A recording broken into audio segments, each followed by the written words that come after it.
네, 랭킹 네 번째는 대세냐, 역전이냐, 바로 민주당 전당대회가 이 시각 잠실 올림픽 실내체육관에서 열리고 있는데요. 정가 빅매치로 이어가겠습니다.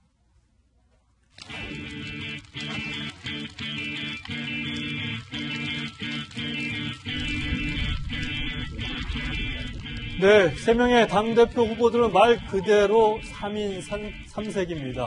송영길 후보는 젊음을, 김진표 후보는 경제 전문가라는 점을 강조하고 있습니다.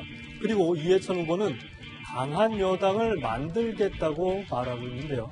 저마다 자신들에게 유리한 설문 결과를 강조하기도 하고 서로에 대한 네거티브 공세도 서슴지 않았습니다. 이해찬 후보의 대세론 속에 과연 송영길, 김진표 후보의 역전이 가능할지 민주당의 빅매치 결과가 오늘 나옵니다. 과거로 회귀할 것이냐, 미래로 나갈 것이냐. 경제 전당대회가 되어야 한다는 것이 이 시대 정신이라고. 합리적으로 잘 운영하는 것이 다음 당대표의 가장 큰 역할이라고.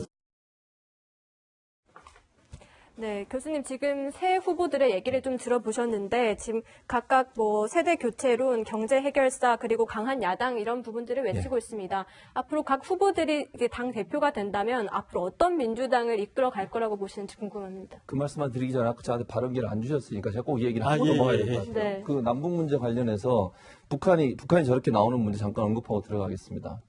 저는 그렇게 생각해요. 우리나라 정부가 남북 정상회담이 도리어 새로운 계기를 마련할 수 있다고 봐요. 미국이 저렇게 나오면 북한이 몸이 다를 수밖에 없어요. 북한은 뭔가 성과를 내야 되고, 그러면 남북 정상회담에서 도리어 새로운 돌파구가 마련될 수 있다. 북한이 예를 들면 본인이 뭔가를 얻어내기 위해서는 미국이 저렇게 나오는 상황에서 남북 관계를 좋게 끌고 갈 수밖에 없다고 저는 보기 때문에 그런 차원에서 남북 정상회담이 도리어 새로운 돌파구를 마련할 수 있다는 점 꼭 말씀드리고 싶고요. 네. 세 분의 오늘 이제 송영길, 김진표 그리고 이해찬 후보 지금 현재까지 뭐 판세를 제가 말씀드리기는 좀 어렵고, 왜냐하면 지금 상황에서 판세를 얘기하는 건 상당히 좀 문제가 있을 것 같고, 다만 강한 여당이라고 하는 부분에 있어서 일정 부분 대의원들이나 아니면 권리당원들이 일정 부분 동의를 한 것 같아요. 그래서 강한 여당을 만드는 부분 또 당청 관계의 어떤 원활한 소통, 이 두 가지 부분이 중요하게 작용을 하지 않을까 하는 생각이 들고요. 누가 당대표가 되든 제가 볼 때는 당청 관계는 원활하게 갈 걸로 저는 봅니다. 세 분 다 뭐 친문으로 다 분류될 수 있는 분이라고 보여지고요.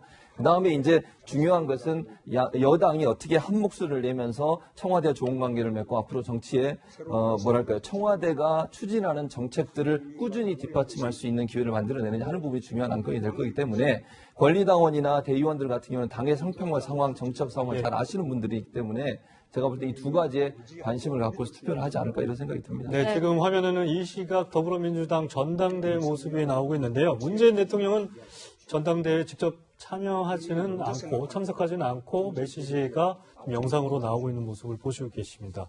이현정 의원님, 좀 이렇게 여쭤볼게요. 세 분 중에 각각 되신다면 민주당, 여당 어떻게 좀 달라질 거라고 시나리오를 생각하신다면 어떠세요? 저는 누가 돼도 쉽지 않을 것이다. 쉽지 않다? 누구한테 어떻게 쉽지 않은 거예요? 일단 당청 관계에 있어서 사실 지금 단계에 보면 이제 민주당의 고민은 그렇습니다.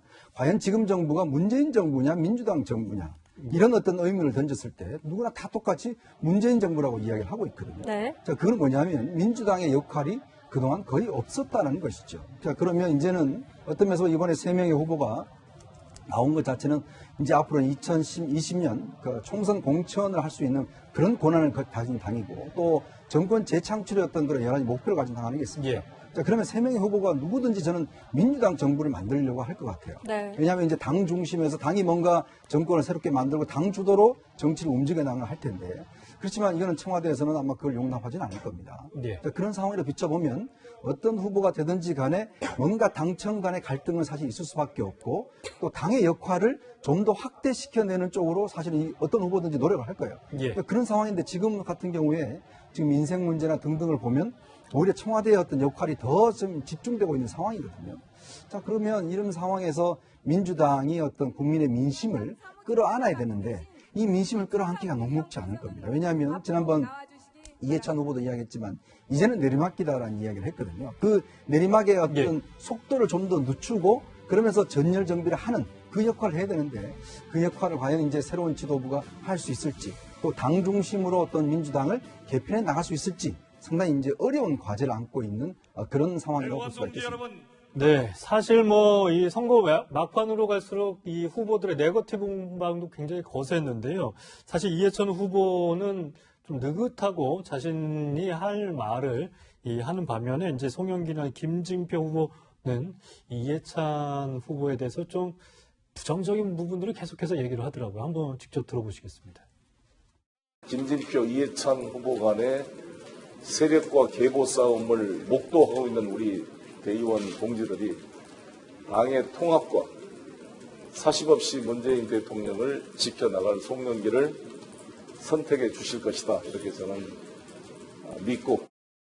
전해철 의원, 최재성 의원을 비롯해서 많은 의원들이 전국에서 적극적으로 저를 지지하는 그런 지원이 계속 늘어나고 있어서 대의원 투표에서도 제가 결코 뒤지지 않고 앞설 수 있다. 사실 최 교수님, 예. 이 이해찬 후보가 당대표가 되면 문재인 대통령이 굉장히 어려울 거다.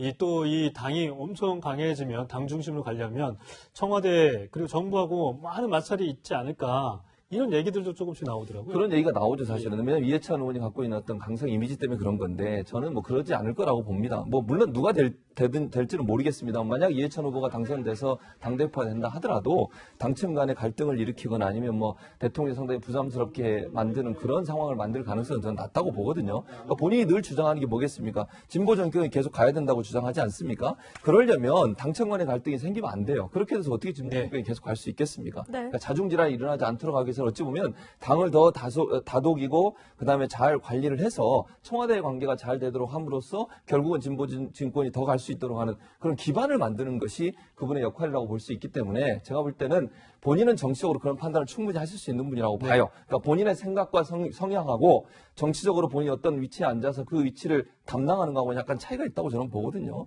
그런 차원에서 본다면 이해찬 후보가 만약에 당대표가 된다 하더라도 특별히 당청 간에 큰 갈등이 있을 가능성은 낮다고 봅니다.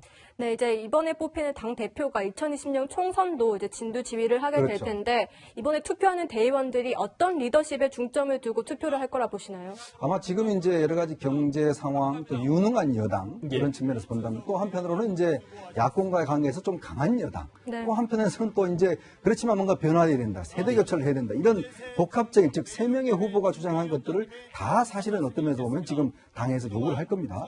근데 이제 뭐 어떤 선택을 할 수밖에 없는 상황이겠죠. 또 하나의 의미는 이제 지금부터 집권 여당이 어쩌면 지금까지는 하나로 이제 해왔어요. 네. 근데 지금 총선 공천을 놓고는 당내 개파가 이제 생길 수밖에 없는 상황으로 저는 가고 있다고 봅니다. 예. 왜냐하면 이거는 이제 총선 공천이라는 게 딱 권한을 잡으면 그게 소외된 사람은 자신의 권리를 위해서 뭔가 어떤 힘을 모아야 되잖아요. 네. 그러면 지금 이번 총선 그 경선 과정에서 보면 이게 이제 개파 분화의 어떤 저는 좀 단초를 보거든요. 예. 그러면 지금 친문과 예전에 친노 중에서 좀 소외됐던 친노들, 그 다음에 이제 세대 교체를 원하는 586 그룹들 중심으로 하는 그룹들, 뭐 이런 것들이 좀 당내에서 분화가 될 수가 있어요. 예. 이게 세력화가 될 수가 있습니다. 예. 이게 이제 총선을 놓고 공천 다툼을 또 벌일 수가 있는 것이거든요. 차기 주자가 누구가 되냐에 따라서. 네. 그러면서 본다면 이번 어떤 전당대회는 결국 이제 개파 분화의 그 상황들, 그 다음에 차기 주자를 중심으로 하는 뭔가 새로운 권력에 대한 쏠려가는 가능성들. 그렇기 때문에 지금 이 경선은 굉장히 중요한 경선이고 뭔가 여기서 누가 아우르지 못하면 굉장히 어려운 상황으로 갈 수도 있다. 이런 생각이 듭니다. 네, 말씀을 들어보니까 이 민주당 새 당대표가 가져야 될 이 숙제가 하나둘이 네. 아닌 것 같습니다. 두 분과는 여기까지 얘기 나누겠습니다. 감사합니다. 감사합니다.